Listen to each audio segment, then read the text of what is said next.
It's time to get sexy, so watch Secular Sexuality live Thursdays at 7 p.m. Central. Visit tiny.cc/YTSS and call into the show at 512-991-9242 or connect to the show online at tiny.cc/callsex.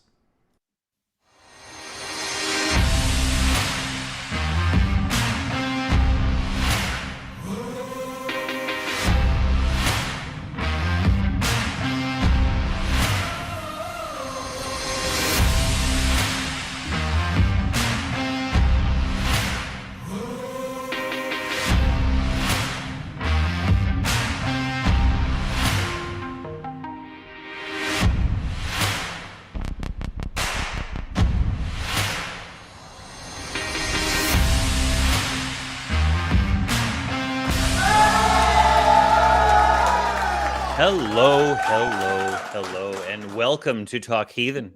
Today is Sunday, July 17th, 2022 in the year of our Lord. I am your host, Johnny P. Angel, and joining me today is my co-host and your friend, Katy Montgomerie. Katy, how are you doing? Yay, I'm good, thanks. Despite the snowy scene behind us, I am incredibly hot right now. It's like the hottest time in UK history, so Ooh. Good times. If I just melt in the show, then you'll know why. Please don't do that. We'll I might. lose whatever ad revenue because it'll be unsafe. And also it'll be a tragedy. Yes, it'll be a tragedy as well. Do you know what? Talk Heathen is a live call-in show. We have open lines, but we have callers already who we are very eager, itching to get to. So get your calls in at 512-991-9242 or from your computer, that is online at tiny.cc/callth. Talk Heathen is a product of the Atheist Community of Austin, a 501c3 organization dedicated to the promotion of positive atheist culture and the separation of religion and government, or church and state. Pick your poison. There are ways you can support Talk Heathen and the ACA. Why? You can support us on Patreon. Yes, at tiny.cc/PatreonTH. There it is. You can like the video, subscribe to the channel, enable the notifications by ringing that goddamn bell, and comment below for your favorite caller, host, or the opposite thereof. You can help perpetuate the mission of the Talk Heathen and the Atheist Community of Austin by doing so, and we'd sure appreciate it. And below the live chat, we have a fundraiser. 100% of the proceeds go directly to the Atheist Community of Austin. YouTube does not charge any fees. And with that, let's all go to this chap, Kyle from Illinois. Him. Kyle says, I can argue productivity goes down without a religious basis in our civilization.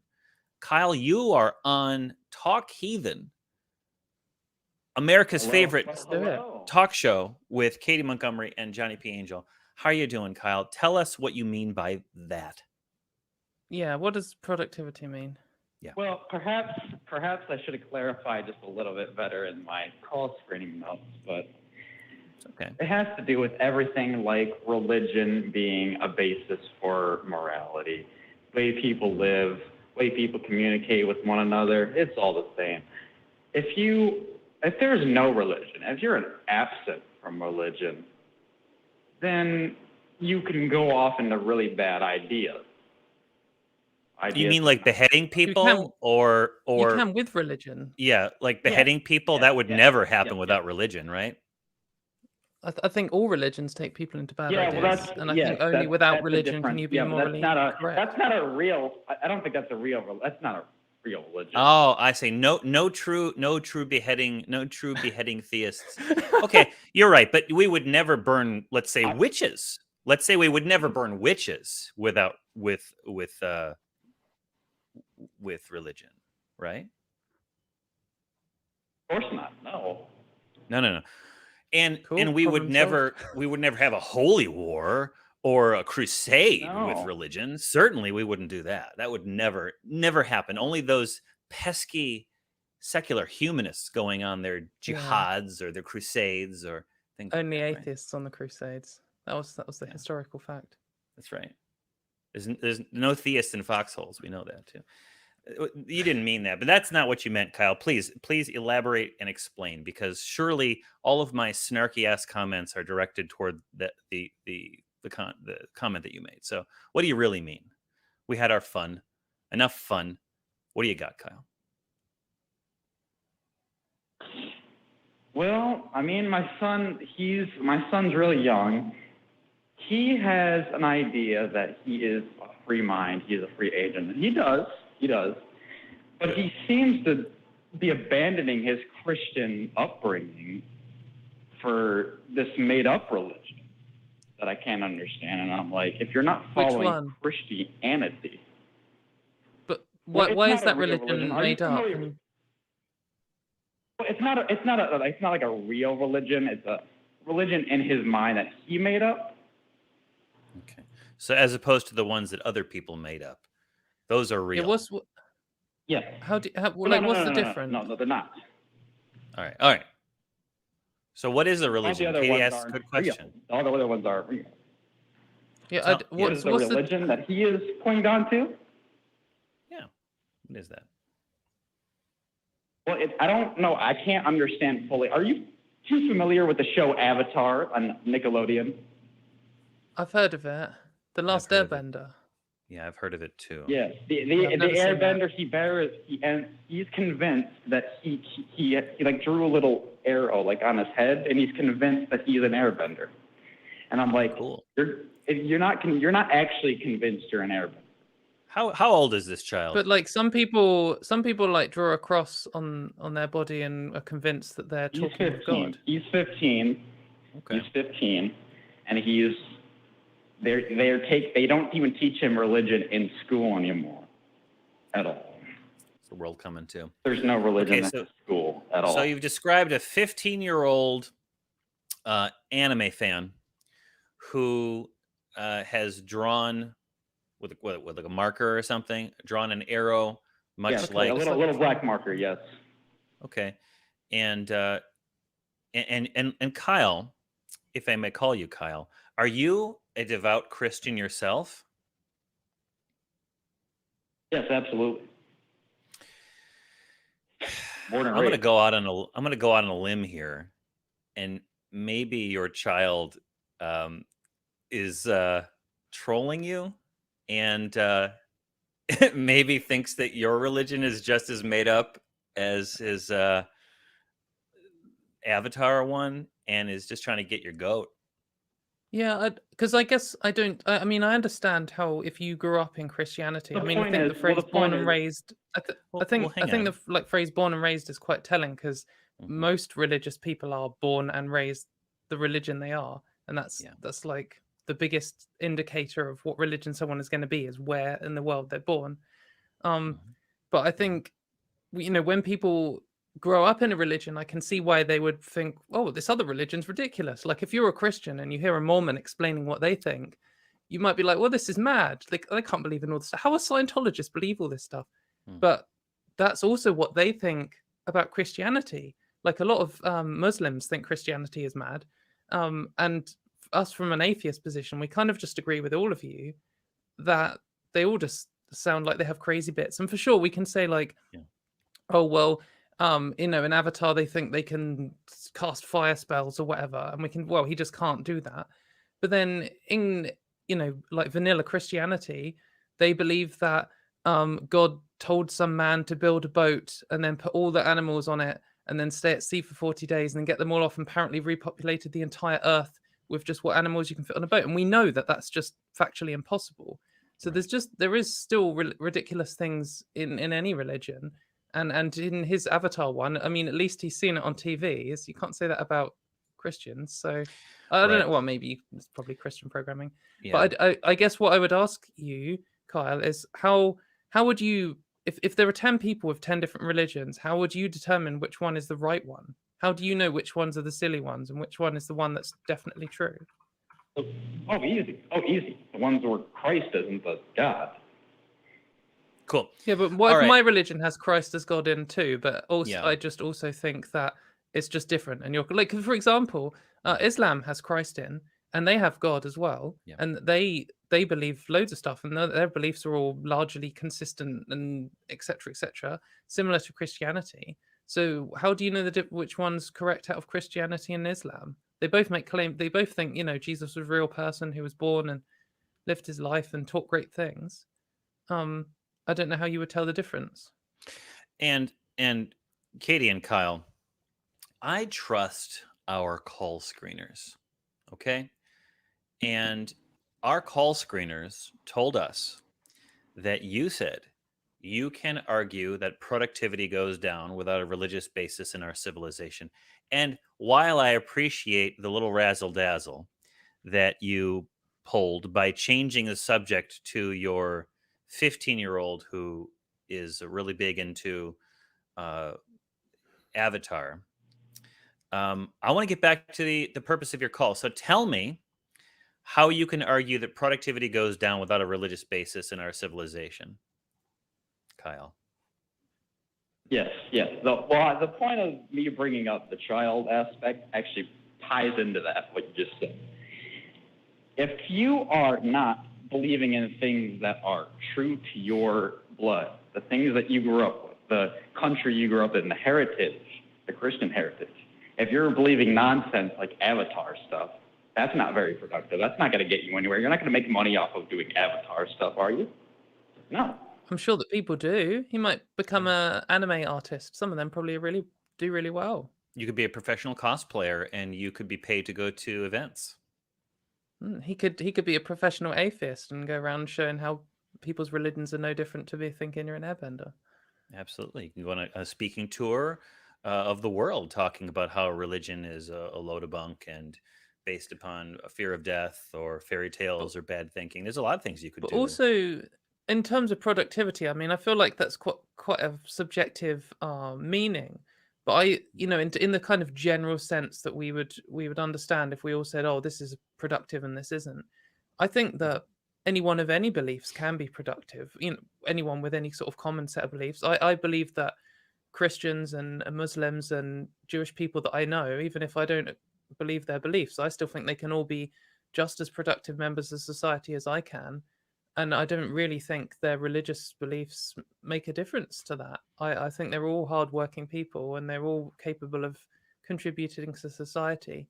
And if someone comes up to me and they say, I believe in airbender, I'll be like, oh, well, that sounds a bit wacky to me, but what do you do for a job? And they might be like, well, I design cathedrals or something like that. And they're an architect and they work for a Christian company and they just get on with their belief. I mean, I don't really see... I'm not convinced of your claim. Yeah, and a lot of people like to get away from the daily grind by engaging in various fandoms, whether it's anime or sci-fi, fantasy. They can really be into sports. They could get into book reading or various hobbies, trains, stamp collecting, all these kind of things. It doesn't mean that you have to dedicate your entire life to a money-making operation. Furthermore, Kyle,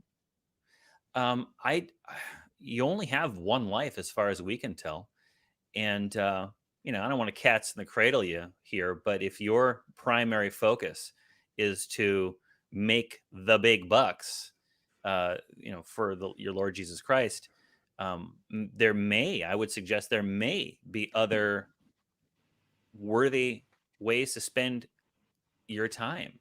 I mean, what is making a lot of money even matter if you're going to die and you're going to go to heaven? Also, all the people who make the most money on Earth that we can see today contribute the least to society. Like Elon Musk and Bill Gates and stuff. They're just a leech to society and getting that much money just stealing off everyone else. Yeah, sorry. Didn't mean to cut in there with my anti-billionaire propaganda. Yeah, Kyle, what is thy response? The response is you don't get very far with atheism. You don't get anywhere with atheism. You don't make progress with atheism. Katie's done pretty well. You can't build a civilization. You can't build a civilization on atheism. You can't do that. Kyle, I think all of the advances we've had in the last 500 years in terms of like social progress, I think, is done through secular stuff. Because the whole point in religion is you can't make any progress because your book is allegedly true, and it's been true for 2,000 years, and it's going to be true for another 2,000 years. Whereas with a secular worldview, we can say, oh, you know what? Turns out slavery is actually awful, and we can argue that, and we can make progress, and now we have a better understanding. And then going forwards, we can have more moral positions, and we can build upon previous understandings. And that's how our society moves forwards. Now we even know that like women are people and everything. So that's not something you would have got from religion. It's not like we found a secret footnote in the Holy Bible. But I tell you what, Kyle, before you get a chance to say anything else, I'm going to move on to our next segment, if that's all right with you. I just wanted to let everyone know that one moment here. Well, Katy, finish your thoughts on this. I mean, there's a cohesion argument, I guess there that our caller didn't get to, that societies are held together by common goals. Do you think that that's absolutely necessary for a society to have a supernatural common goal in order for it to succeed? No, I don't. I mean, I don't see why goals have to be supernatural or natural. I mean, you could just make up any old goal, and if everyone's working towards it, then I guess you could argue it might be more cohesive. You might be able to find evidence that's the case. But if you were all working towards, like for example, if you're in part of Heaven's Gate or something, and you're all working towards the day when the comet shows up, and then you can all commit suicide and go up to the spaceship hiding behind a comet. I mean, yeah, maybe maybe they were really cohesive. They might have been the most lockstep group of people that's ever existed potentially, and now there's none of. Well, there's still some left, but that that was a bad goal based on bad information, and so they made a bad decision. And I think that the whole point is we should be working out what is true in order to come up with goals based on morals that we can debate and work through together, and find out more true things on the way. That's what honestly, I do see us in large part. Society is dedicated to many of the same goals, getting ready access to clean air, food, and water. The problem that we seem to have heating the is planet that up. It's a goal we're all committed to. right. Well, there's that too. Well, but the main obstacle that I have observed is that some of our fellow humans belong to death cults that want the world to end and want to subordinate others so that their, dare I say, death cult fairy tale can dominate the world. And I won't name a particular religion about that, but they get into government, they get into economics, and they steer everything so that their sick little dreams can come true. But not all. There are plenty of people who believe in that stuff that somehow hold in their mind the other aspect, that they want all human beings to thrive and succeed. And then when the world ends on its own, then I suppose I'm talking about those progressive Christians, those progressive Muslims that do stand for peace and generosity and compassion and stuff. I don't know how they fit it with their book, but they do. They hold those contradictory ideas in their heads, and they are allies in many of the struggles. Well, the reason they do is because our society has progressed, and we instill values into people from secular understandings, and now we teach people that alongside religion. And then when they propose the idea, oh, God is true and he wants to forgive you, etc., you're like, oh, that's good. And then someone else is like, women are people that should be able to vote, and you're like, oh, that's good too. And then so you combine up a worldview and you just pick the bits you like. And that's the reality of it. And arguably, that's exactly what's taken place. Well, Katy, I do want to move on, but before we move on, I want to talk about our the various ways that our lovely, fantastic, beautiful viewers can support the ACA and the ugly ones. Well, lovely in their totality of the circumstances of their existence. Right? Beautiful on the inside, outside. I don't care. I don't see beauty. I see the other kind of beauty. If you shop at Amazon, speaking of beauty, I guess, you can support the ACA at no additional cost to you. If you already shop at Amazon, I say, simply visit tiny.cc/Amazon Smile ACA and designate the Atheist Community of Austin as your selected charity. Amazon will donate a portion of their profit directly to the ACA. You can also purchase merchandise. Visit tiny.cc/merchaca to visit the Talk Heathen merch store. You can get your favorite items like t-shirts, hoodies, coffee mugs, and you can check out our brand new items like beanies, cell phone cases, and tote bags. We now feature a special limited edition item each and every month. Be sure to check that out, our store and all the stores for all of the other shows. We have a channel. In other news, we have a channel that houses all of the ACA programming in audio podcast form.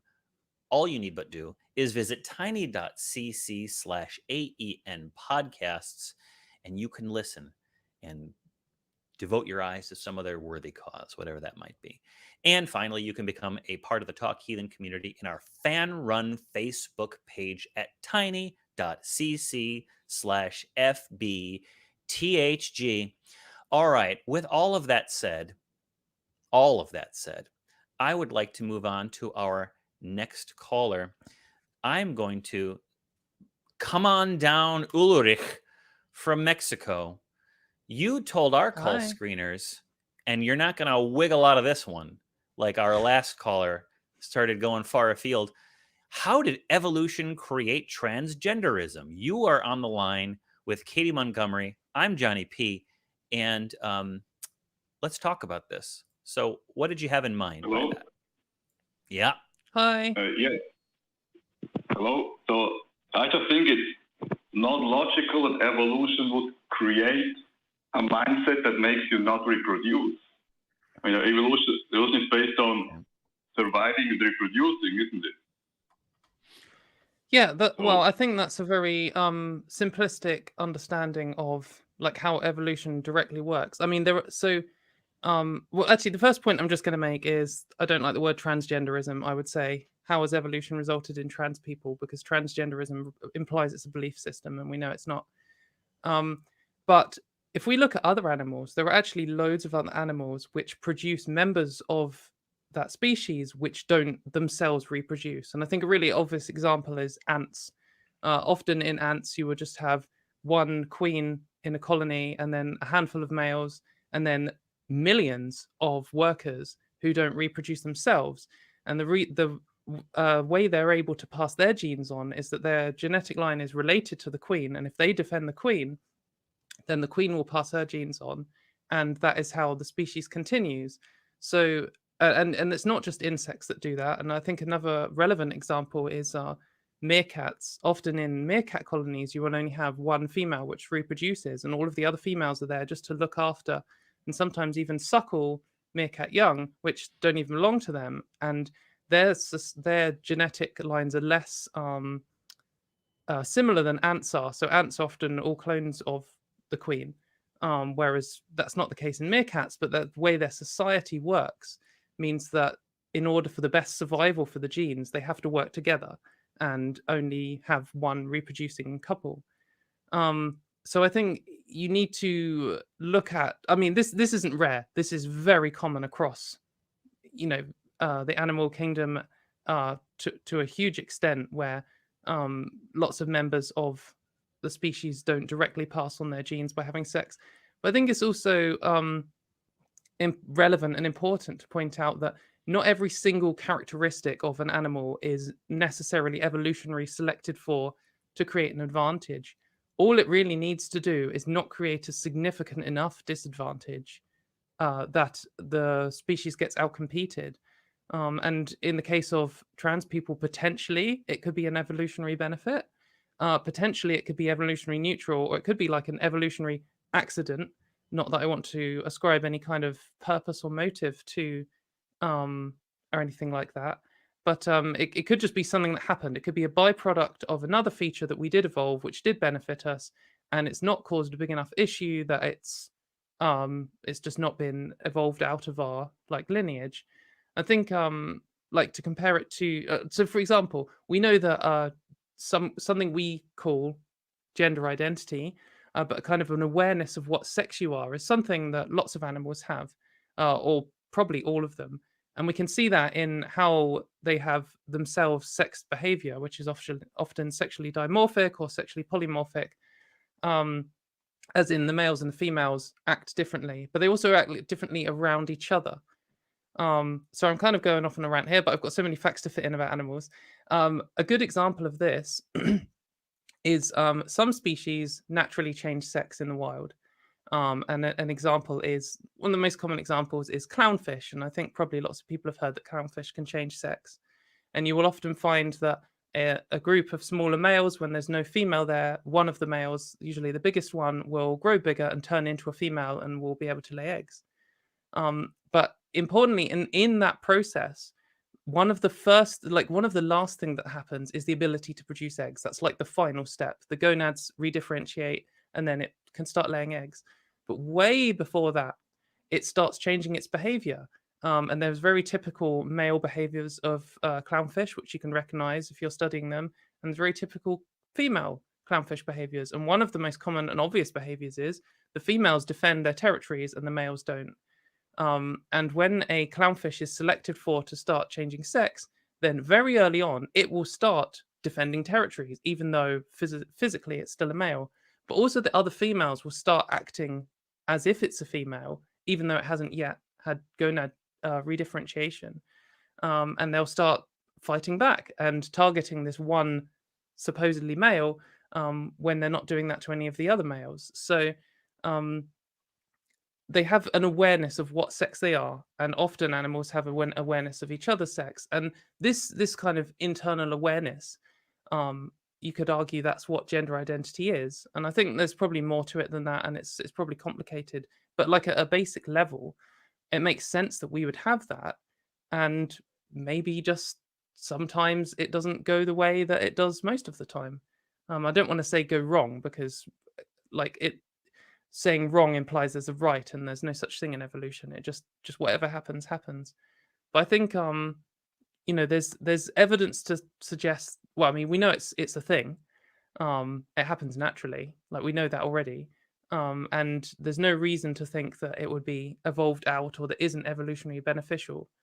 And just again to say on the reproduction thing, just because I've got one more fact I want to squeeze in I recently learned about. And people often made the same arguments about gay people. They would say, well, gay people can't be evolutionary, they can't have evolved because they don't pass on their genes. That's the same argument. And we've already kind of addressed that with ants. But in some animals, gay sex is the majority of the sex they have. For example, bonobos are a very social animal, and they're one of our closest relatives. And they have a matriarchy rather than a patriarchy like chimps and humans. So that means that the females are generally in charge and make all the decisions. And when females meet each other, rather than fighting or anything like that, they just go and have sex. And they all have sex with each other all the time. And something like 90% of all the sex that bonobos have is lesbian sex. And some of them will exclusively have lesbian sex. And some of them will have lesbian sex just most of the time, and they will also get pregnant. But the reason this happens is because it builds social bonds.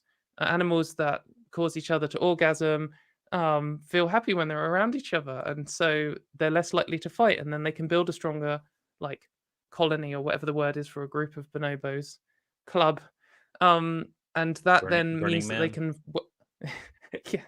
that then means they can work together, build a stronger society, defend their offspring, raise each other's offspring, and pass the genes on that way. So that was quite a long answer, and I actually have a crab fact I'd love to fit in, but Ulrich, would you like to respond to any of that?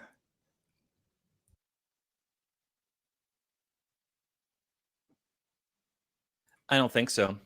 Okay, all right. Wait, I'm going to get my crab fact before we move on. Yeah, get your crab fact in there. Because not only am I going to get my crab fact in, I'm going to say something potentially speculatively transphobic, and everyone can be really offended. No, so there is there's several different types of crab, which have different behaviors for the males and the females. So the females have a little pouch on their underside where they lay all the eggs. And when the eggs get to a certain level of maturity, they climb to the top of rocks underwater. And the males never do this because it's dangerous, because if you go to the top of a rock, you'll get eaten by a fish. But the female crabs climb to the top of a rock, and then they open up their little pouch, and then they use their arms to flick out the eggs, and the eggs are hatching out, and all of their offspring and larvae goes and spreads all over the sea and becomes plankton, and then finally turns into crabs. And that's like a key part of their process. However, there is a parasite, which is actually a type of barnacle, which infects crabs, and it hijacks that mechanism. So when it gets inside a female, it goes down and it eats her gonads and replaces them with its own, and then lays its eggs in the female's pouch. And then when she senses that they're at the level of maturity, she climbs to the top of the rock and then uses her claws to spread out the parasite's larvae instead. So just totally hijacks the whole process. However, if a barnacle ends up inside a male crab, then you'd think, oh no, it's stuck, because the male crabs don't do this behavior. They don't have an egg pouch. But what the barnacle does is it goes down and eats the male crab's genitals, so it no longer has testicles or anything, and then changes its hormone levels so it grows a pouch, and then changes its brain so that it thinks it's a female, and then it climbs to the top of a rock and does the little female dance and pushes it all out. So what I'm saying is, the reason why you get trans crabs is because barnacles have eaten their brain, and maybe that's why we have trans people. That's not a real claim. That's your answer to Jordan Peterson's lobster facts from the Broken Man. Yeah.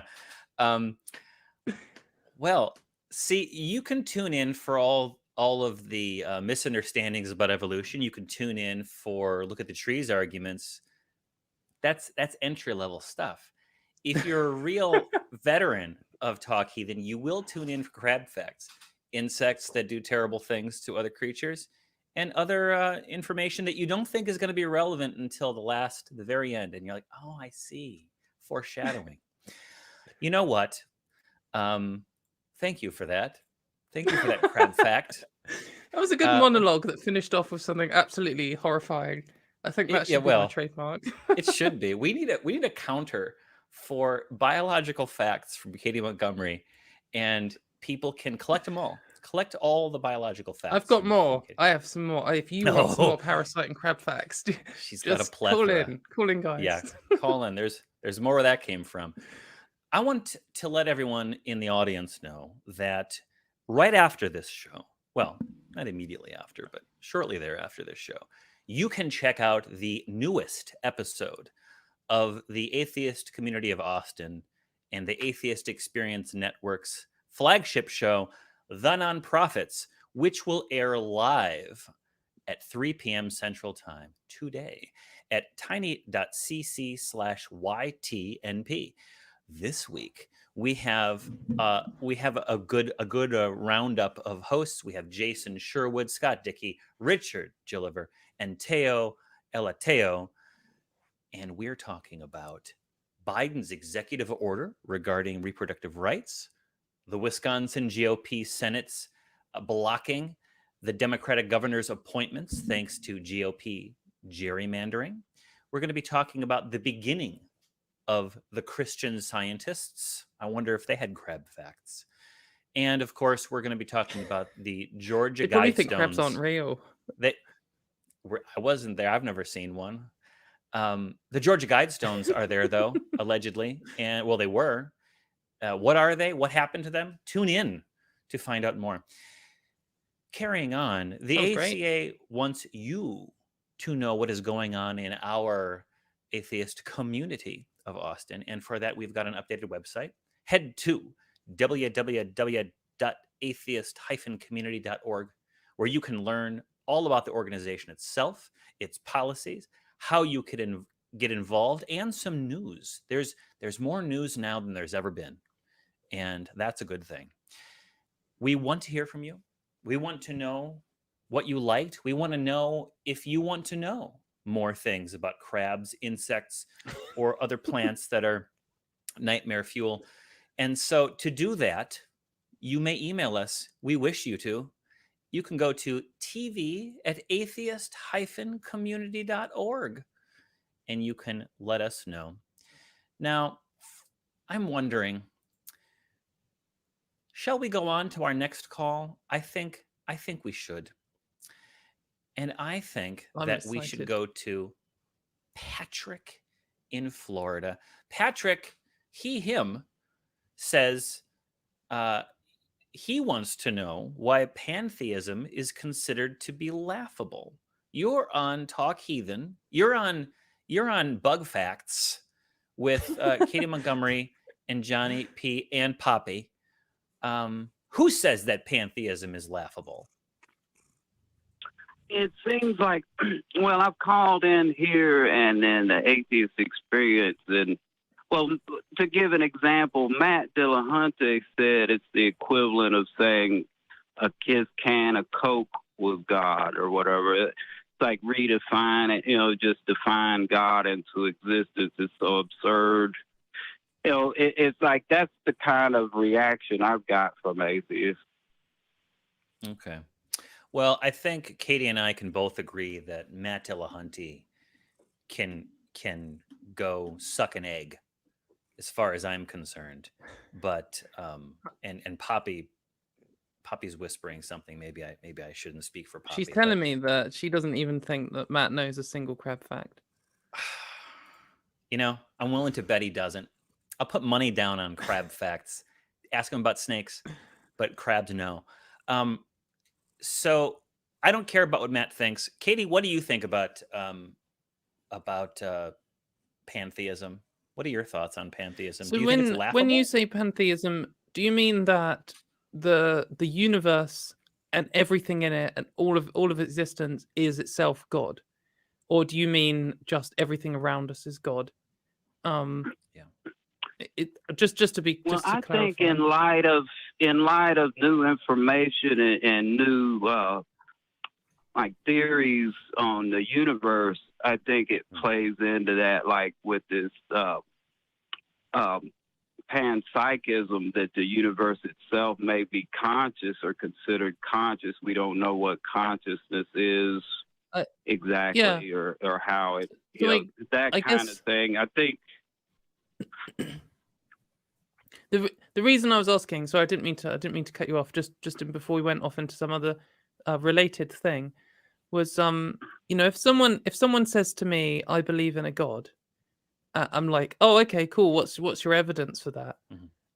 Is usually my first question. But really, my first question should be, "Can you tell me what your God is?" Because if someone says, "I believe in a God," and I think that this God is what creates lightning, and I think it also talks to me, and also I think it's currently making my sandwiches in the kitchen, I'd be like, well, we can just go in the kitchen and just see what it's real or not. I don't believe anything like that. I'm not trying to straw man you. I'm just saying, hang on. But some people would say, would do a really general, but they're like, oh, well, it's whatever created the universe. And I could say, well, when someone says a God to me, I usually think of something like the Christian or the Muslim God, where it's this being with views and opinions and loves and hates, and it's like a person but stronger and better and all these other kinds of things. Whereas if you just say it's whatever created the universe, then maybe it's just a natural process. Maybe it's just part of the cycle of how the universe works. And if that's the case, I mean, I probably agree that the universe came from something, whatever that was. And if I just say, well, okay, I agree with that, then you can be like, oh, well, you believe in my God. And I'd be like, well, I guess, but really this has kind of just been a definition game, because you're just pointing at something and saying, that's my God. And like, that's cool. And so that with pantheism, if you say the universe is God, I could be like, well, I agree with you that the universe exists. So that's, I guess I agree that your God exists. But then that's kind of pointless unless you then start making other claims about it. And if you say something like you were just going into, the universe is conscious, or it created itself out of a will, it has a conscious will, and it makes decisions, and it loves and hates, right, then suddenly I don't agree anymore, because you're ascribing these things to the universe that I don't think we have evidence for. So I guess if someone said to me, I believe in pantheism, because I think the universe is God and that's it, I might laugh and just say, well, I mean, that just kind of sounds like a definition game. It just kind of sounds like, if I'm like, God isn't real, and then you're like, yeah, well, actually, I believe this cup is God, and this cup is real, therefore you're wrong. And I'm just like, well, yeah. So that's why. That's my position. Yeah, Patrick, we had a caller last week, or I don't know if time exists anymore, but we had a caller who was defining God as the preconditions that have created the universe, and then sort of sneaking in, inadvertently or advertently trying to sneak in the qualities of a conscious, omnipresent God into that. You're saying that panpsychism is somehow evidence of a pantheistic God. I'm not exactly sure what you're saying, but not really. All right. Well, then lay it on us, because I'm kind of on Katy's track here. It just sounds like you're defining it so broadly that it's a meaningless statement. So correct us. Where are we wrong? Yeah. Well, I think it is a question of faith, of course, but I feel like, we may could get into this, I don't know, but I feel like the atheist has the same kind of leap of faith as any Christian, but, we could come back to that hopefully, but, well, right you know now, what? You said something, and I hate to, I'm going to go ahead and mute you because there is a delay. Oh, maybe I don't have to. All right. You said it comes down to faith. What is your definition of faith, and why does it come down to faith? Because, if you're going to believe it, I believe it comes. Go ahead. For an atheist, it comes to faith and believing that there's no God, right, or no evidence of God. But what would be evidence of God? I can't say, But how would any human be able to? First off, it's guessing, right? We're guessing at, let's be honest. I'm guessing at what God is. So is every religion on the planet. They just act like it's a fact. But, I'm honest, at least. It's a guess. Okay. And I like Einstein's guess over a lot of other people's facts. That might be an appeal to authority, but he was an authority in physics, and that is a big part of what the universe is. Oh, so you're going down that Einstein route. You're going down that Einstein route. Not just that. See, I came to this conclusion independent of any knowledge of Einstein. It's just when I found out what his faith was years later, and I was like, wow, I thought that idea was my own, but being that it was the idea of Einstein as well, that seems like it added weight to my claim. Patrick, with all due respect, objection non-responsive. Can we go back to what my question was, which, and maybe I'm wrong. We don't have a transcript here, but my question is, what is your idea of faith? What is your definition of faith? If I didn't ask that, go ahead and dunk on me in the comments. But what is your definition of faith? Very specifically. Faith to me, without Webster's or anything, is just like believing in an ideology or a belief or that, you can't confirm. Like you can't confirm atheism just like you can't confirm theism, right? Wait. So this is just atheism is not a fact, hang on. right? Patrick, just hang on, Patrick, just so we don't. I don't want to accidentally. I'm going to good faith your position here. If someone says to me, I know for a fact that God definitely doesn't exist, that is them making a really strong claim that I don't think they have evidence for. And if someone says, I have strong evidence, I'm definitely sure that God does exist, I would say, I'm not convinced that you have evidence for that claim. Yeah. Now, the second one is theism, and the first one is a type of atheism. But importantly, that isn't the only type of atheism, because I'm also an atheist. And I would say, well, I'm not convinced there is a God, but also I'm not convinced there isn't a God. I don't know for sure either way. So I'm saying what I have here is I don't have faith. So the reason I'm cutting you off here is because I think if you said to most atheists who spend time arguing on the internet, they will instantly jump down your throat on this, and they'll be like, no, atheism is a lack of belief, like you're wrong, there's no faith in atheism. And it can often turn into this like back and forth you get with Christian apologists, where they will claim that atheists do have faith, and people start telling each other what they believe they think, and it starts getting bad faith. And I don't think you're doing that. I think you're right to say anyone who is certain there isn't a God has some faith, unless they're about to call in and give me some evidence. But that isn't all atheists, just to be clear. Yeah. But, see, this is my beef with the atheists, is that, they see, you all, seem to claim that you have made no claim, but yet you do have a claim there. What's my claim? It's that you believe in an absent God that doesn't exist, and it shows all about that kind of thing.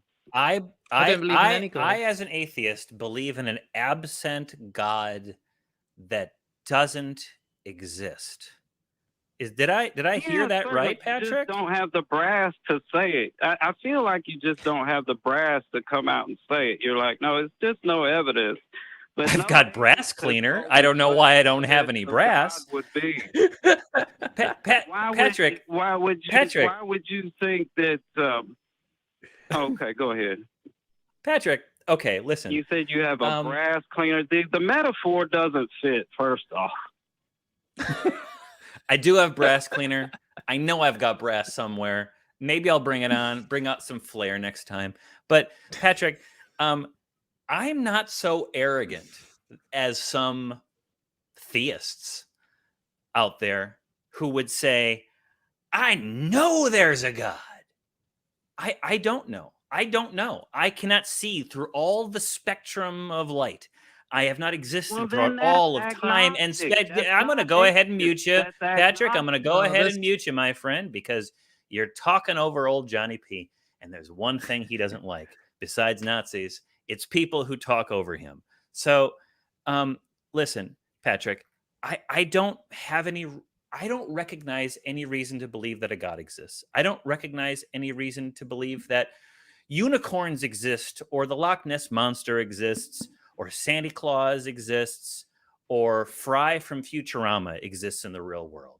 That doesn't mean that they don't exist. I just don't have a reason. I don't recognize a reason. So if there is an atheist statement, right, is I do not have in my mind a faith position that X, the God, exists. That is my assertion, okay, of an internal state in my brain. That's it, okay? Now, I'm not that arrogant that I would say that God does not exist, because I can't say that I have the hardware to even comprehend something that may exist in greater dimensions than myself. But I'm not going to build my life around what could be a possibility and could also be a non-possibility. I know that the people who claim that such a God exists are a real mixed bag. It doesn't seem to make them any better as far as my life is concerned, and as far as the life of people that I care about, or people that I believe deserve a fair shake. So I shall know them by their works. Well, some of their works are pretty shitty. So is there another reason why I should believe besides faith, which I define to be belief? Faith is belief. I believe because of faith. And then if you do some algebra, I believe because I believe. What is that response, Patrick? You're unmuted. Well, I appreciate you, taking the time with me first off, but No problem. I just really consider atheism a faith, but suffice it to say that Did you hear what I said? do you Patrick, did think you hear what I atheism said? is not Patrick, a dogma? come on. What's the dogma? Okay, do I think atheism is a dogma? Okay, let's go ahead and say, what's the dogma? What is one of the tenets of atheism? Give it to me. Oh, it has. Satanic atheism has many tenets, and a Bible, and a following, and a church. Yeah, I'm not a Satanist though. No, nor I. Levian atheism. But Yes, I that mean is there are types of a atheism for group sure. of atheists that clearly hang on, have a but- dogma. Yeah, there are some atheists that have there are some atheistic religions, and Sure. they have rule sets and dogmas and blah blah blah. Yeah. But not all atheists do. They're What a is- subset of atheists. What is our dogma?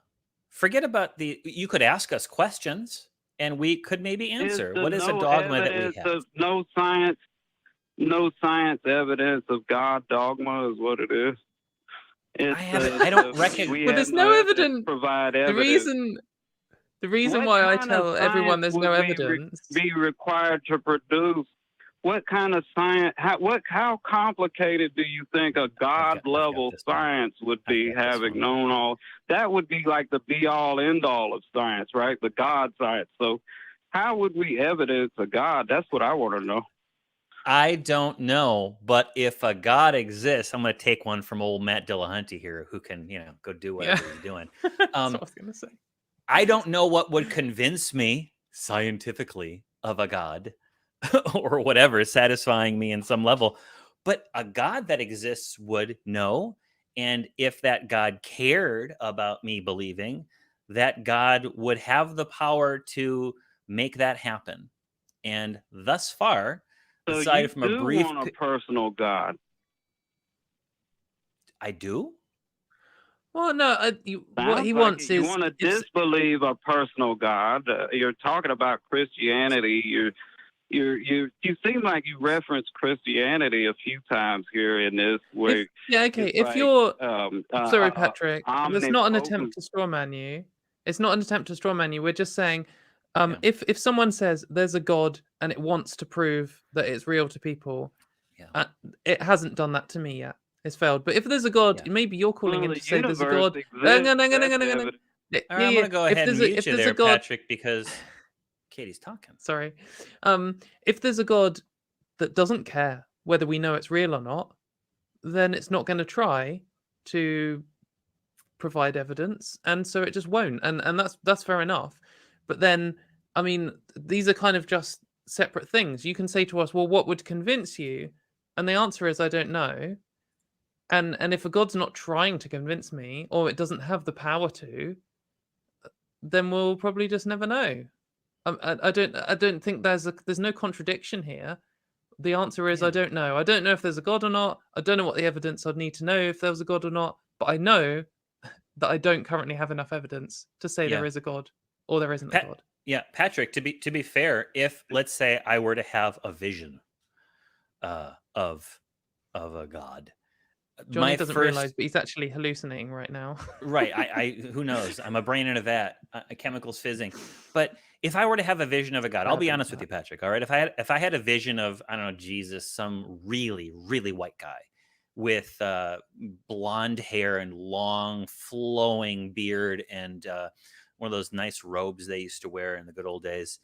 And this Jesus comes and says to me, come and take my hand, my son. I would think, oh no, I ate the wrong kind of brownie.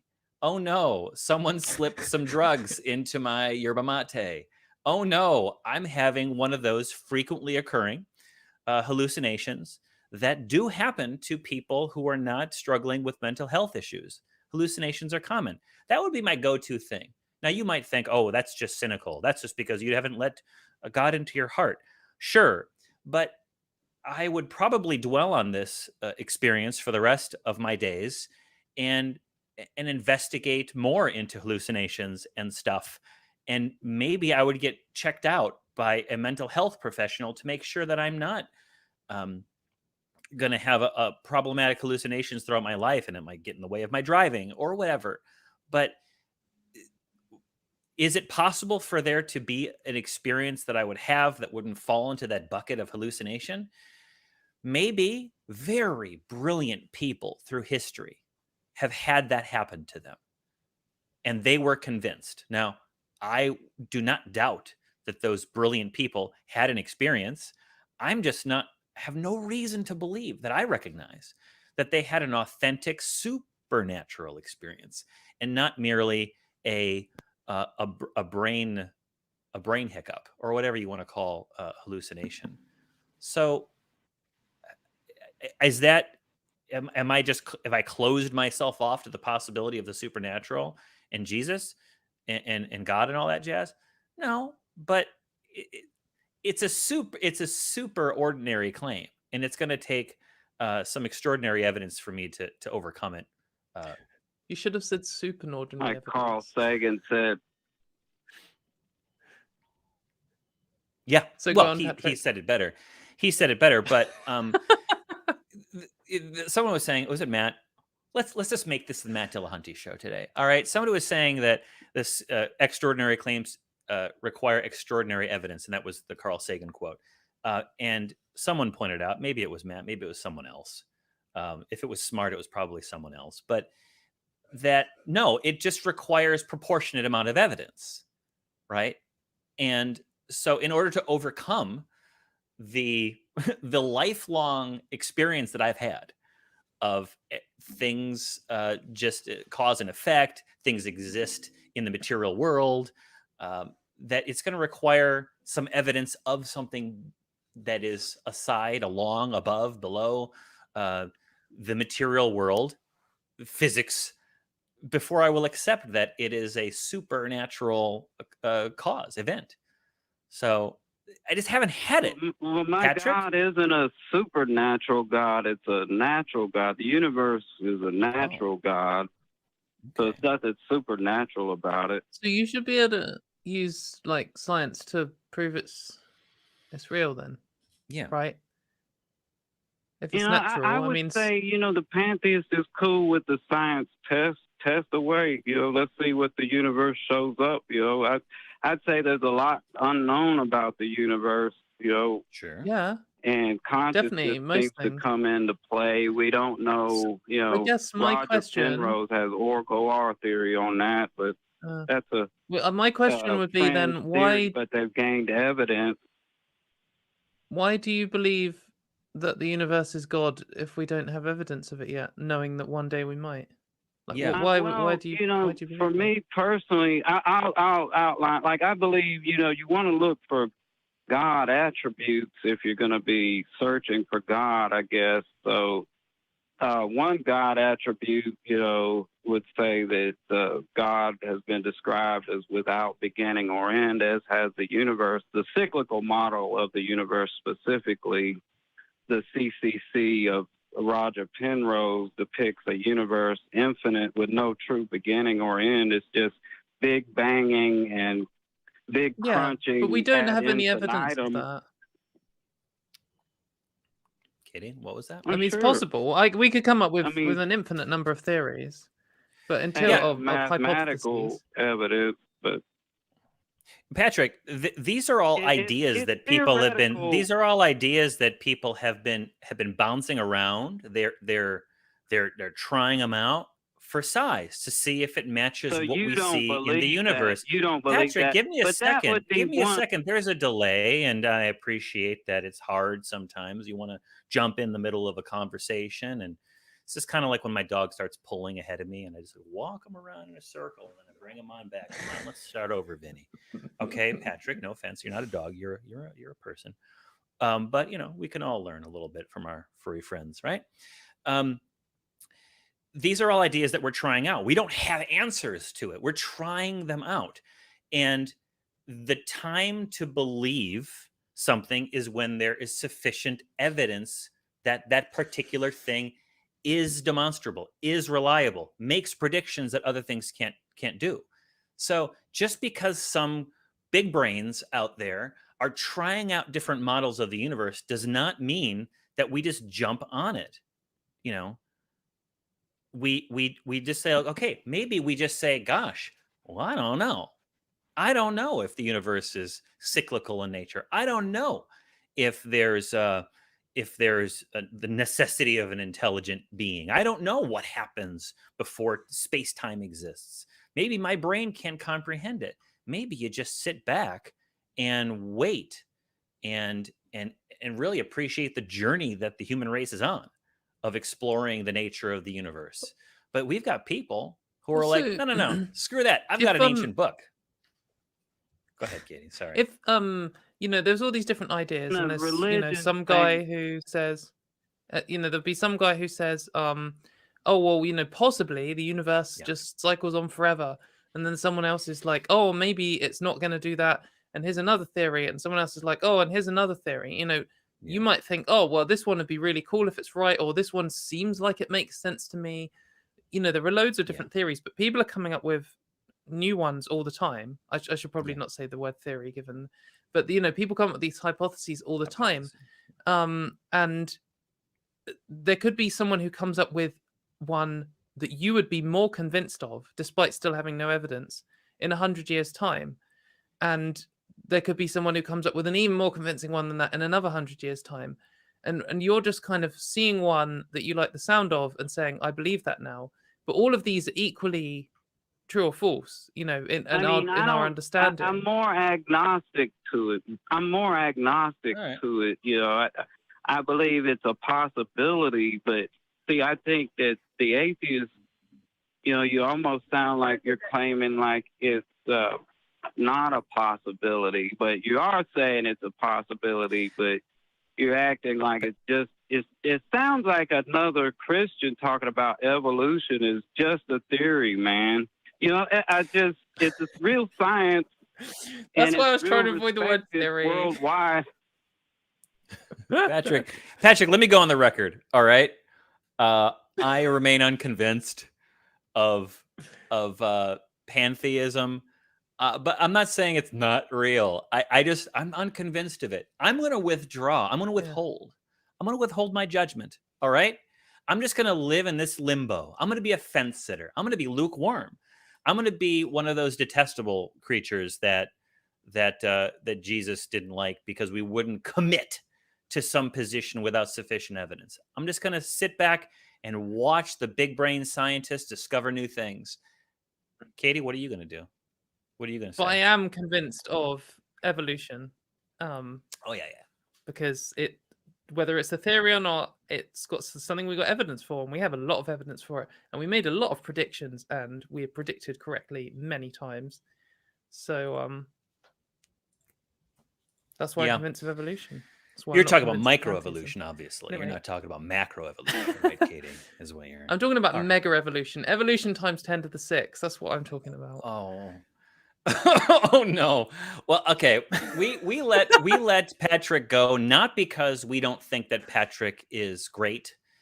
Not that we don't think that Patrick. I like Patrick. Seems nice. We could. Patrick, thank you for calling us. We let you go because we got to move on. And we don't have time for pleasantries, but in our heart of hearts, we do appreciate you calling, and I'm telling you that, so it's in my mouth of mouths as well. Did you know that we have a lot of other shows here at the Atheist Experience Network? You knew that. I don't even know why I asked you that question. It was rhetorical. The answer is yes, you did. And we have several other shows, including Talk, Heathen, The Nonprofits, flagship, Secular Sexuality, Truth Wanted, and the Atheist Experience. If you didn't catch those shows, you've got a problem bigger than the where did life come from, where did the universe come from. But it's okay. You can catch up. Here's a taste of some of the things that you're going to want to go back and watch. Yeah, but the solution, so to speak, that I'm hearing you say is talk about it. Whoa, what? Talk about it. No, we can't talk about sex. No. Yeah. Jesus. Embarrassing. Yeah. It's so scary to talk about sex. You say you want to promote skepticism, but you make a living creating ghost hunting apps? Do you mean your primary source of income, is from this app? My primary source of income is from ghost hunting apps. Yes. No. That's incredible. And when you pray, you shall not be like the hypocrites, for they love to pray standing in the synagogues and on the corners of the streets, that they may be seen by men. So you define the source of the universe as this God. How does that give you a better handle on navigating this world? Because it seems to me it's just philosophical masturbation. And I don't mean to insult you or masturbators. I guess we're done then, because I gave you a full minute to explain why you believe something, and all you did was continue down your philosophical ragging on what you assert is fallacious atheist epistemology and bias. So thanks for nothing. We're going to be talking about cuffing the carrot, Saucing the taco, paddling the pink canoe, flicking the bean, menage a moi, beating the bishop, burping the worm, shaking hands with the milkman, the five-knuckle shuffle, dopamine farming, stamina mining, having a threesome with a couple of no-shows, double-clicking your mouse, summoning the semen demon, making Jesus cry, churning the butter, badgering the witness, tickling the pickle.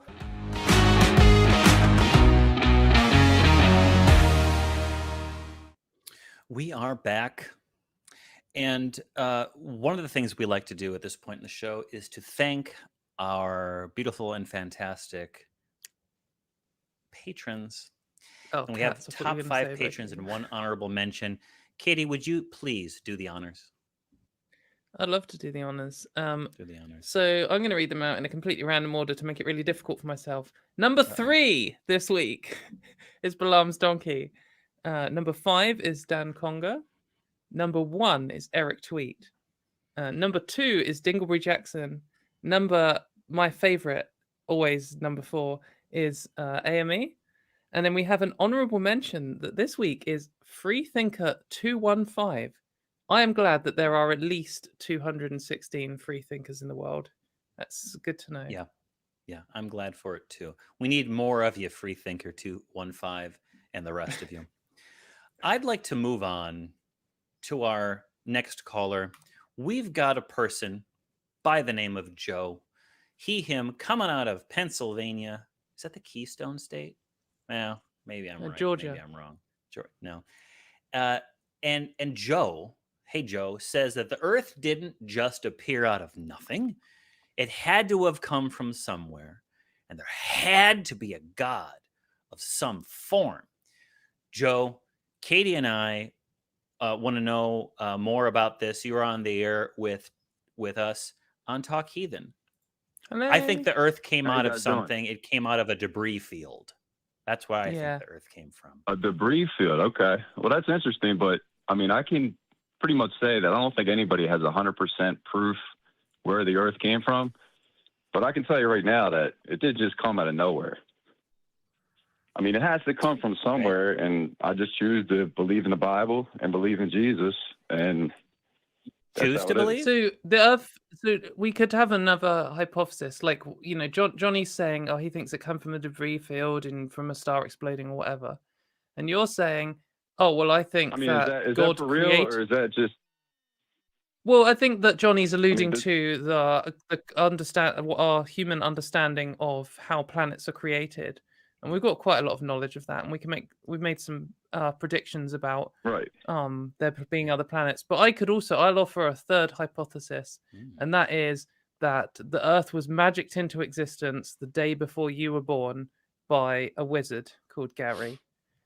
So I guess what would we do out of our 3 belief systems to work out which one of us was right? Because you said you choose to believe in Jesus, so I've just chosen to believe in Gary. Well, before you, Joe, before you get on with you think atheists, Katie has posed an interesting question. So try answering that. Forget about your ideas of what these pesky atheists have to say. Answer Katie's question, and we'll go from there. I have no problem. Yeah, I have no problem with atheists. Like, here's the thing. The reason I'm calling in, I'm not calling in to argue. I'm just calling in to say that the universe is, I mean, I don't even know if we know all the planets. Joe, no, we don't. I just muted you because I asked you a very specific question. Or actually, no, Katie asked you a very specific question. And it's our show. And we want you to answer that one first before you get on with the subject that you want to talk about, because we're happy to talk about it. But, you said something, Katie said something. This is a conversation. So go ahead. Katie, help Joe out. because sometimes people get dazzled by you. So I'd like you to go ahead and ask that question again in shorter Yeah, I'm version. just asking, out of our three worldviews, that the Earth was made by a load of rocks colliding into each other, is Johnny's. Joe, your worldview is that God created the Earth, just like Pow. And then my worldview, and like, I don't know, maybe you think 6,000, maybe you think 4 billion years ago, whenever you think God created the Earth.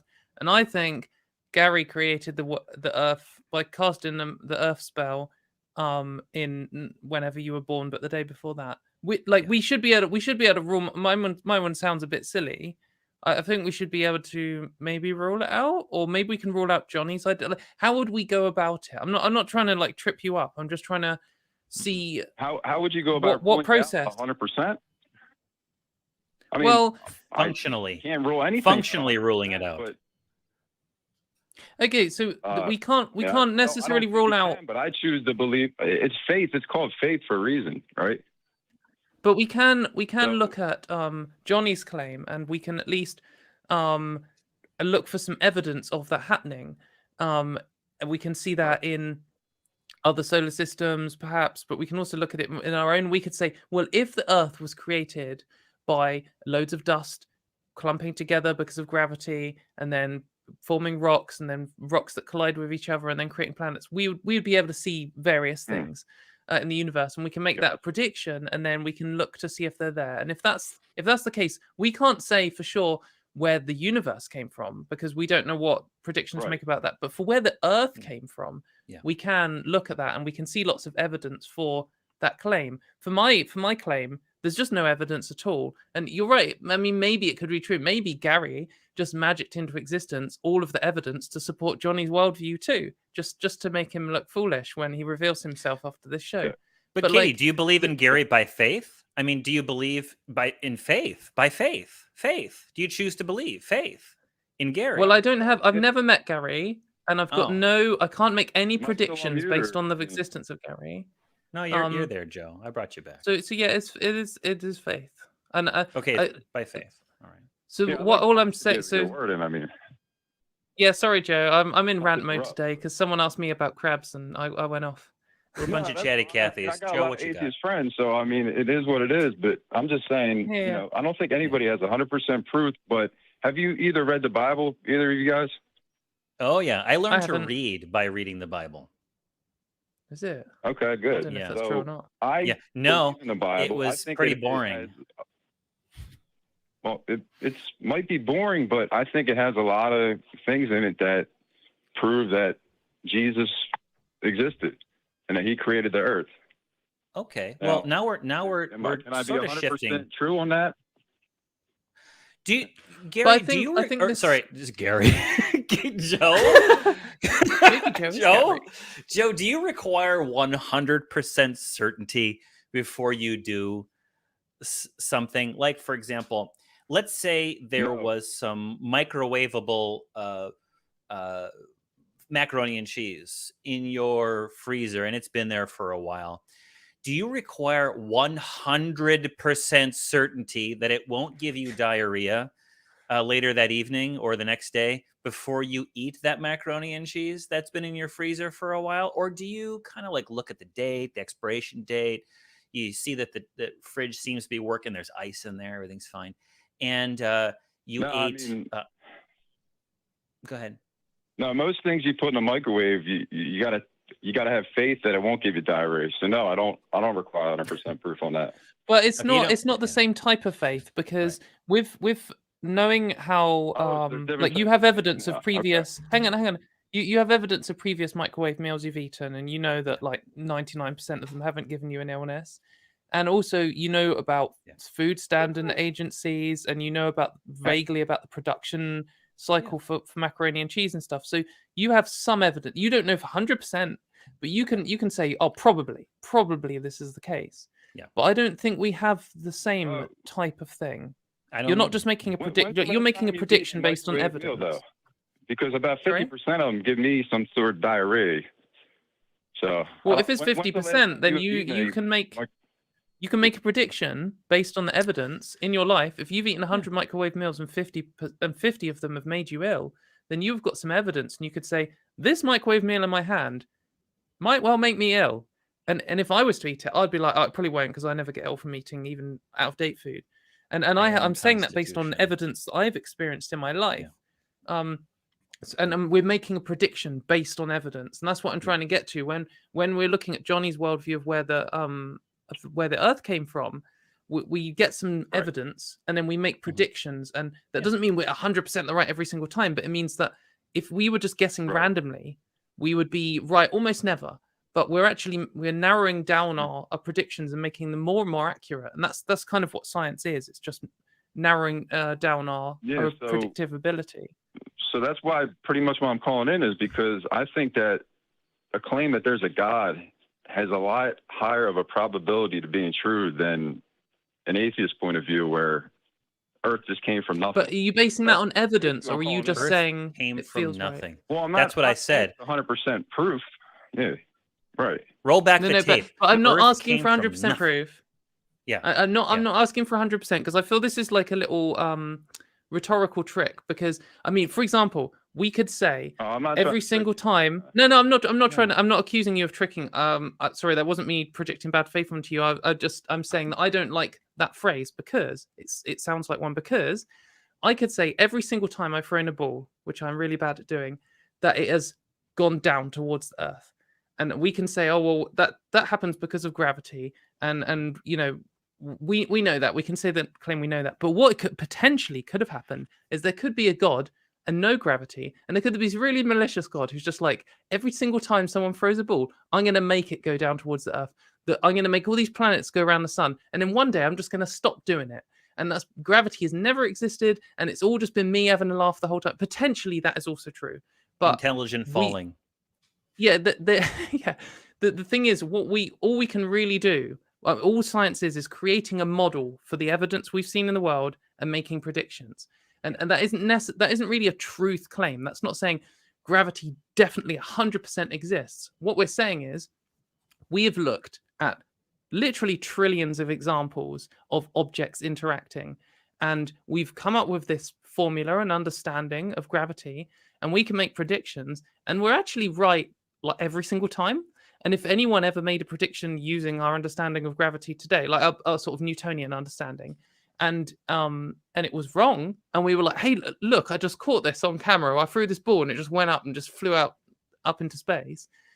Then we'd be like, wow, something is going on here. We need a new understanding of this. But all we're trying to do is create a model of the world. And when it comes to you know, when you say, oh, it's not 100%, like for sure, it's not 100%, but that's not really the point. The point is that we have this model and it makes accurate predictions. And if you want to say, I've got, you know, I believe there's a God and I can make predictions based on it, then cool, let's do that. But I'm not convinced you can. And I don't think that we have evidence to point in that direction. I mean, we've got the Bible, but then we've also got the Quran, and we've also got, like, you know, loads of other holy books. So I think that we need some kind of evidence, you know, to make predictions in order to create this worldview that you're saying. We need to. How do we make that model? How do we like justify that in the same way that I would gravity? Well, if I can get a couple words, and I mean, yeah, sorry, I'm in rant mode. I said that. I mean, my girlfriend, to be honest, is an atheist, and she's sitting in there laughing. But anyway, so here's the thing, right? Hello. Get him. Yeah, she watches the show at 5:30 with Matt or whatever. But anyway, so the Bible isn't just the only thing. I mean, I've read it a couple of times and I believe in it. But I look at everyday life. I mean, look at a baby being born. Look at everything that life has to offer. I mean, I think there's a God, and you know, I think it happens to be Jesus. But you know, I mean, here's the thing, right?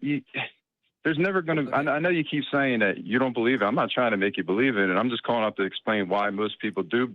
I don't know about most people, but I would think maybe most people, believe in a God, not that it's a Jesus. Yeah, most people believe in a God.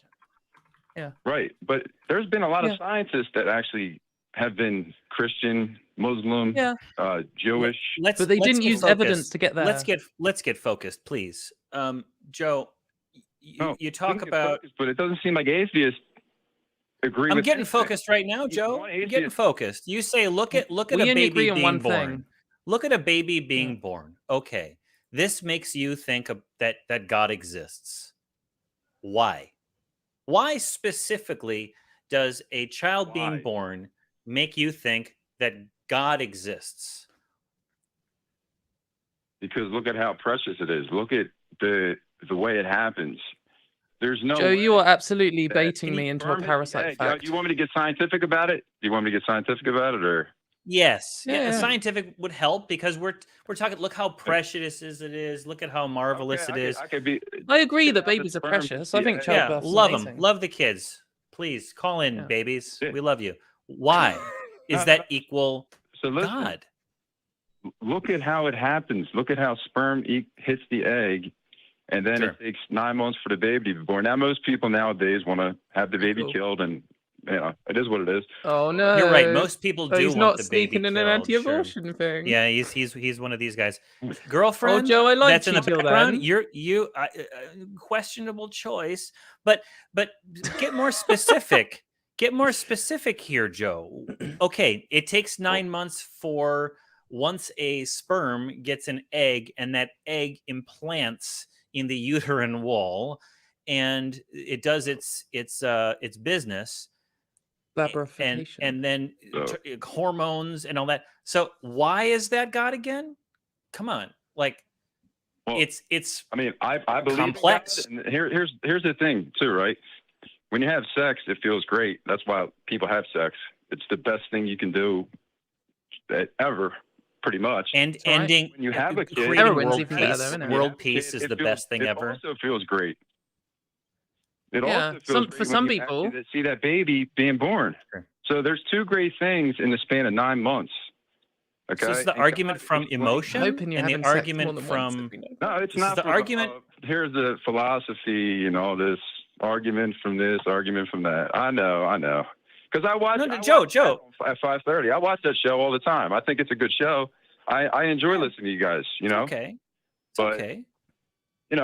Like I said when I first called up, I don't think anybody has 100% proof. No one's asking for 100% proof, Joe. Why there's about 98, 99% chance there is a God. Oh, but were you saying the baby though? Was that was the baby argument? Because was it the baby argument? Yeah. I'm just absolutely. Like it's one of the chomping at the bit. Is that the phrase? I just want to squeeze in a fact. It's it's a miracle. It's a miracle. That's what it is. It's a miracle. It's cool. I know. Joe, I totally hang on a sec. I totally grant you that childbirth is amazing and like it's a beautiful process and kids are amazing. Right? Yeah. Is it not a miracle? I'm not saying it's a miracle. A miracle. I'm just saying I'm agreeing that it's beautiful. And you could say, wow, like there's mountains behind us. Mountains are beautiful, and you could say, wow. Only a God a loving God created something that beautiful, created something as beautiful as childbirth. And then I would say, okay, but also I just learned about this parasitic wasp called a jewel wasp. Sorry, everyone in crew, because I told you this fact earlier. But what it does is it finds a cockroach, which is way bigger than it. And lots of parasitic wasps just paralyze their prey, and then they carry it off, and the jewel wasp can't do that because it's too small. So what it does is it uses its stinger and it goes inside the head of the cockroach, and it is so precise that it finds a part of the brain in the cockroach which allows it to tell itself to run, like to panic run or whatever, and it just destroys that part of the brain. So now the cockroach is still alive. It's not paralyzed. It can still move. It can still feel pain, everything, but it can't run. And it can even jump and flap its wings. And then the jewel wasp jumps down onto the floor and grabs the cockroach and by the antenna and just walks along like a dog with a lead, and it walks it into a burrow that it's dug, and then it lays its legs on the underside, on the underside of the cockroach, seals off the entrance to the burrow, and just goes off. And the cockroach just stands there alive, metabolizing very slowly for 8 days, and the eggs hatch out and they burrow into the cockroach and they eat it alive, and it feels all the pain because it's not paralyzed like lots of spiders do. And then all these little baby wasps come out, they make cocoons, and then they fly off. And that is so unimaginably horrifying for the cockroach to have to watch all this happen. And this is the miracle of wasp childbirth. And it's so evil. I mean, I think it's cool, but miracle. Sure. I totally, Yeah, I totally, was kind of totally being not sarcastic. sarcastic. It's What? so evil. How did a god? How would it? How you know? I just think it undoes the look at the trees argument, because I think look Yeah. at the parasites. They're bleak. Yeah, fuck the trees. Hey, Joe. Question, and I'm an environmentalist, so that's funny that I said that. But Joe, what's your definition of miracle? We're batting you around with little reeds, you know. But I mean, I can you can take it. I don't really know all definition of a miracle. Joe, I mean, yeah, that's what I want to know. Yeah. Because you can say that, like, okay, here's something. Here's something. Well, Joe, let me say this, and I'm sorry. I will let you talk. I promise. Let's say I have a community center, okay, and the city has withdrawn funding for this community center, right? And I decide to get together with my friends, and we decide to have a talent show, okay? And me and my friends get together, Turbo, Ozone, others. We get together. We decide to have like a dance thing. We get musicians to come, and we raise, $500. But that's not nearly going to do it, because they're gonna bulldoze this community center, and the kids really need it. And so, at the last minute, just as the city planner comes in with the bulldozers, right? Another person who also values community comes in with $500,000 to save the community center, right?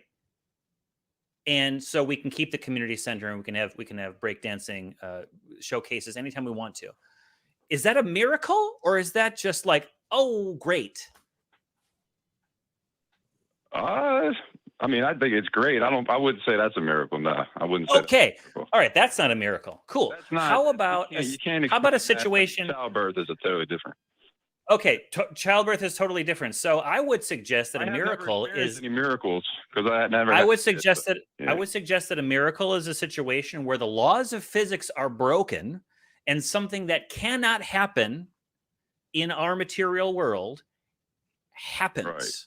Right? Now, there's probably a better definition out there, but my understanding is like, okay, like, Muhammad, he cuts the moon in half, and then it seals itself up again, something like that.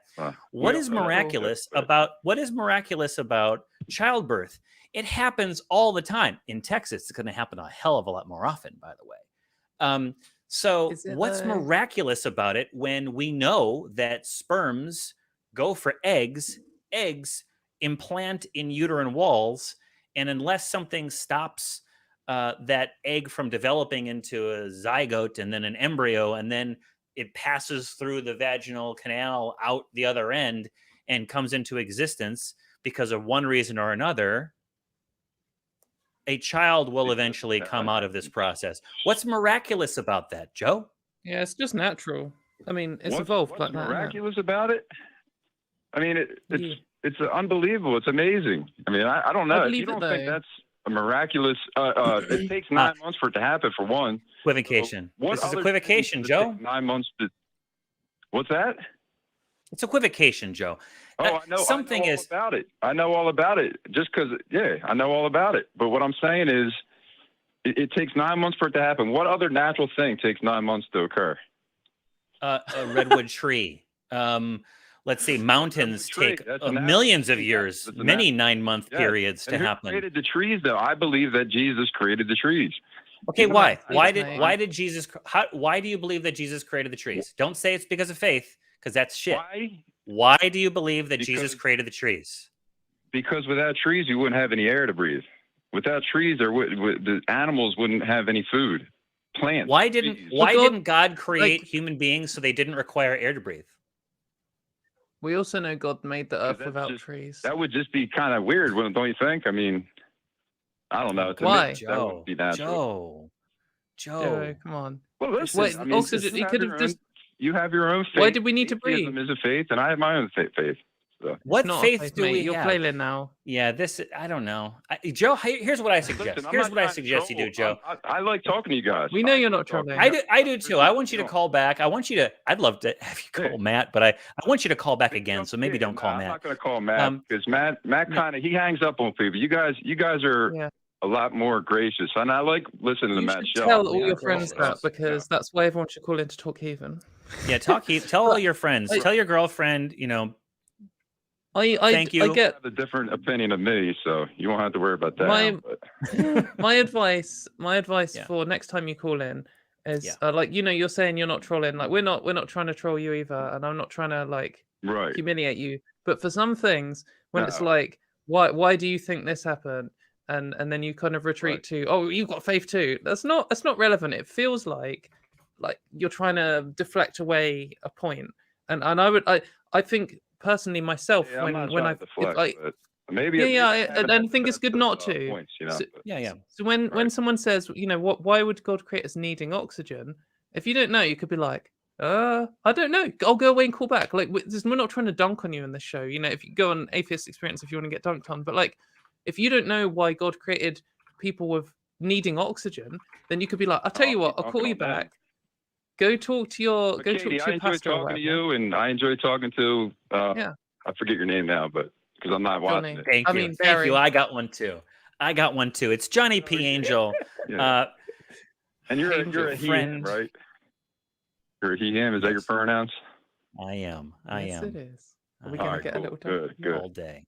Joe, All right, you thanks for go your merry way, Joe. Thank you so much for Thanks, calling. Joe. Call back with some Abortion different, saves lives. Yeah. Did he say that at the very end? He got a sneaky abortion comment in near the end, not right at the end. Didn't want to troll us, but then throws out his Just gonna make a point about not to call you out, Johnny, but I'm not convinced that banning abortion reduces the number of abortions. I think it just increases the number of deaths from abortions. I don't know if there's necessarily going to be an increase in the number of babies being born. Maybe, but I don't actually think I've seen evidence for that. So I think it's an important part of anti-abortion propaganda to say that they're saving babies' lives, but there won't be any difference with an abortion. Good point. I know it's unrelated. I don't have data. I don't have data on that one, but much like how I suspect that making certain activity like marijuana illegal, some people won't do it and some people will. Some people will go and get their marijuana illegally. I think that there will be people who cannot afford to have children, who shouldn't have children, will go ahead and not get abortions and carry that pregnancy to term and have children.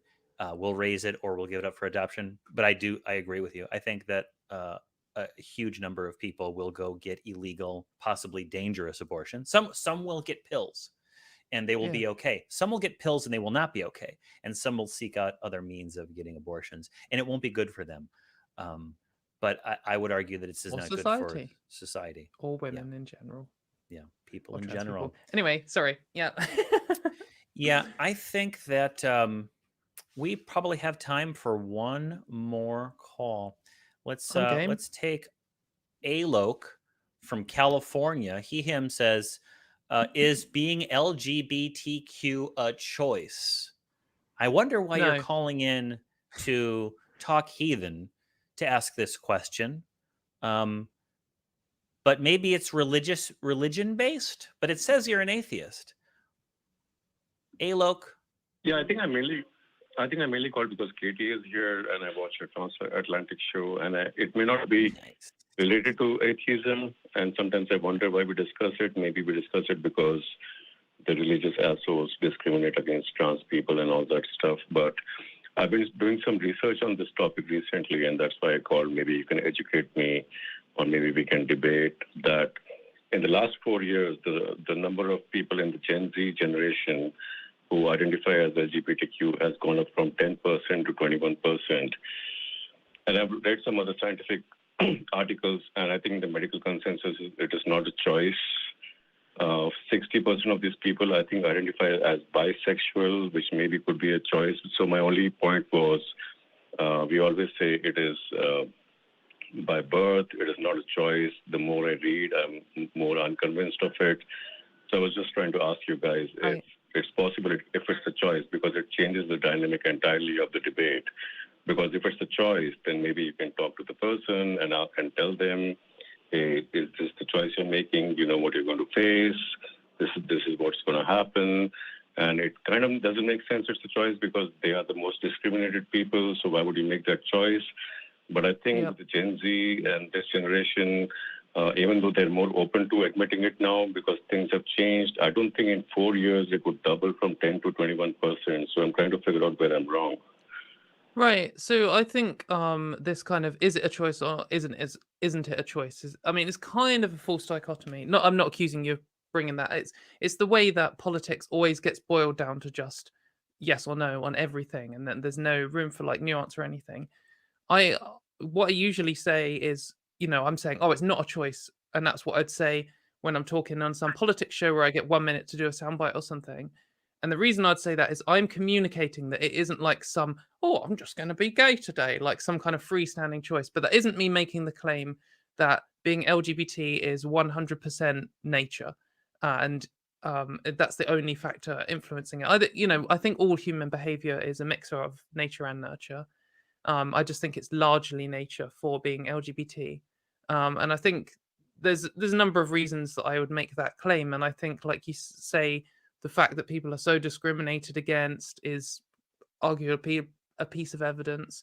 But also we have evidence of LGBT people existing in cultures where there is, it's punishable by death. And we have evidence of it in every single culture in the world and throughout history. And that seems unlikely, given, that would be unlikely if it was something that we had just kind of invented. Also, we have evidence that conversion therapy doesn't work. So you'd think if it was environmental, you could just teach people to not be gay. And there are a lot of people trying very hard to do that, and it's not happening. On the increase in numbers, and you mentioned bisexual being a choice, and I think I know what you mean here, is that if you were born bisexual and like sexually attracted to men and women, and you were a man, and you grew up in a society that's like virulently homophobic, then you might just look at men and then you'll marry a woman and you'll never tell anyone. And then suddenly you're in a society where it's acceptable to be bisexual or just like totally normal and no one cares. Then you'll be more likely to tell people. So the rates, like in that sense, it's a choice to reveal it. And bisexual people have some level of choice about how to display their sexual orientation to other people, in that they can stay in the closet and still live a happy life with a partner in a way that gay people can't. So you're right, in a society that's more accepting of LGBT people, then we would expect the like bisexual people coming out more. We also have I mean, we do have a similar thing. I mean, in history, gay people have married in straight relationships and have even come out quite late into their lives. So we do see a lot of pressure to be heterosexual, and the same with a lot of pressure to be cis. For trans people, there is a kind of a weighing off of the pros and cons in transitioning. Obviously, gender dysphoria is horrible, and some people have it so bad that they get into this position where it's like, I will transition, even if I lose all my friends and family, even if I'm fired, even if I'm kicked out of my church, even if I'm lost from my community, because I just have to, because it's transition or death. Lots of people aren't that. None of this is like a strict binary. There's a range. It's like any sort of medical condition where you could have a really bad headache or not such a bad headache. And if you have gender dysphoria and it's quite bad, but it's not like do or die on transition, then you might be able to force yourself to live some kind of life and existence. Or maybe gender dysphoria isn't that bad at all. And then as society becomes more accepting, the cost risk or the risk reward ratio changes more in your favor, and you'll be more likely to come out.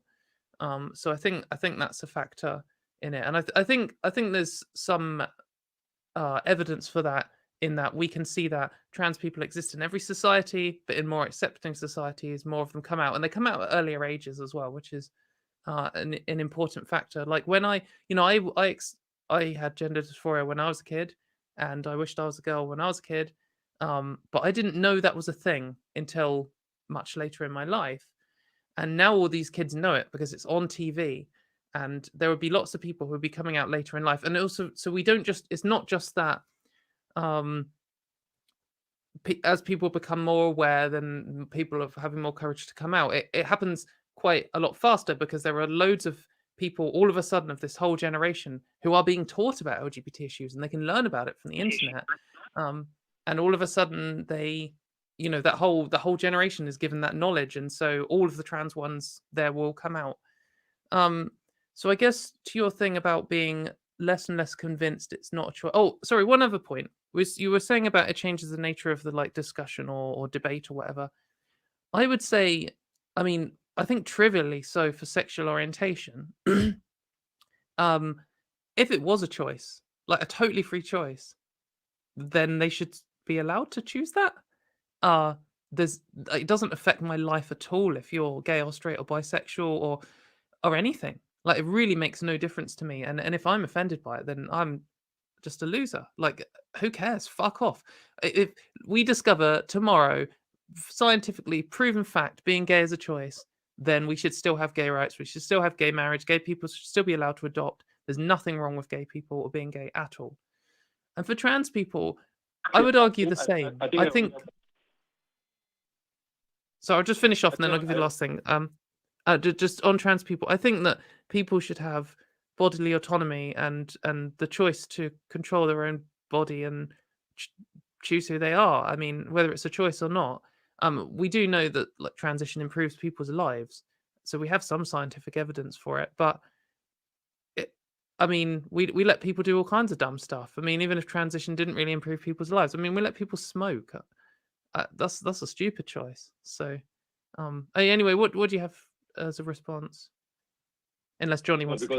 Of the time, because of the timing, the last two things were, I personally couldn't care less if it's a choice or by birth.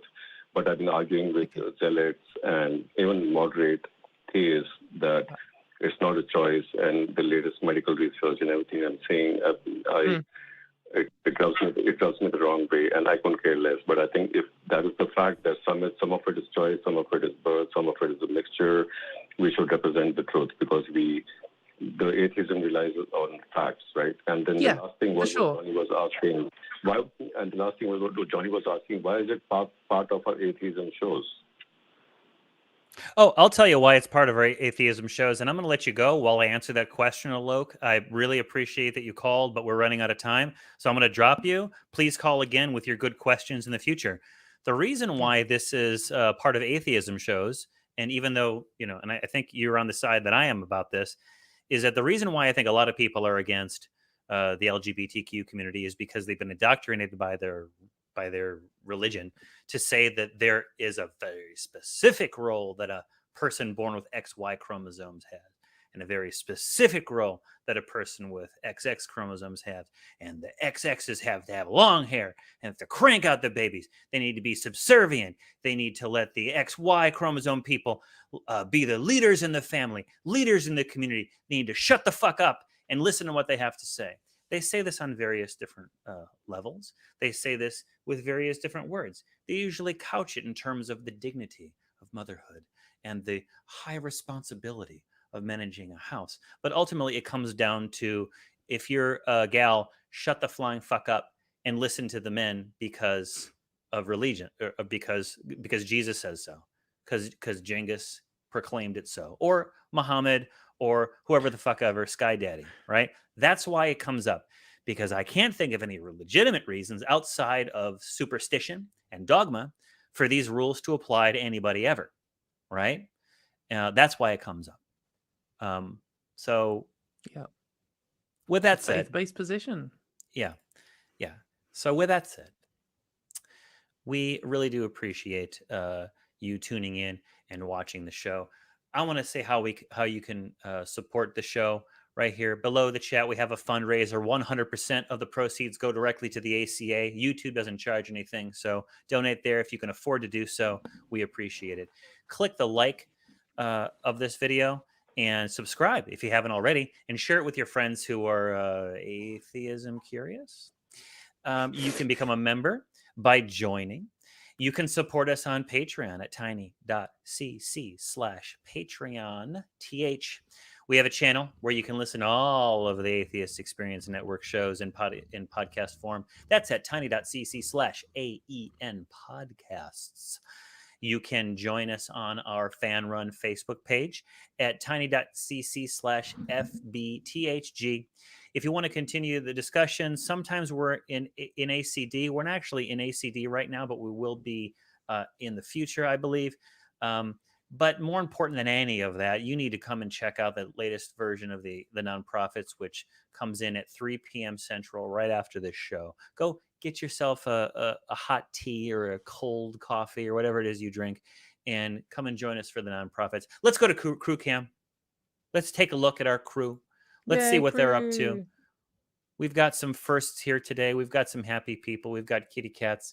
And we're so glad, because none of this would be happening without those people doing it. We're just a bunch of talking heads. Beautiful talking heads. Fantastic talking heads. Marvelous ones, but talking heads all Top the same. tier heads, mate. Top tier, S rank. Listen, we talk a lot about the essential workers. That's never going to end, all right? Fair wages for your work. Normal. Okay, these top earners, I'm with Katie. I suspect that a lot of these top earners are parasites, but most of us are not. We're working for a living. So please stay safe. Wear your masks where appropriate. There's some variants that are coming down the pipeline, and it's could be very dangerous for some people who are immunocompromised. Get your vaccines if you haven't already. If you haven't, what's wrong with you? Whether or not you believe, we want to thank you. Keep tuning in. Keep having these conversations with us. We love it. If you don't believe in, Jesus and trees and Katie's wasps, this is your community. Come on down, talk to us, send us emails, leave us comments in the chat. We love you and we want you to stay safe. But if you do believe, we don't hate you. We're just not convinced. See you next time.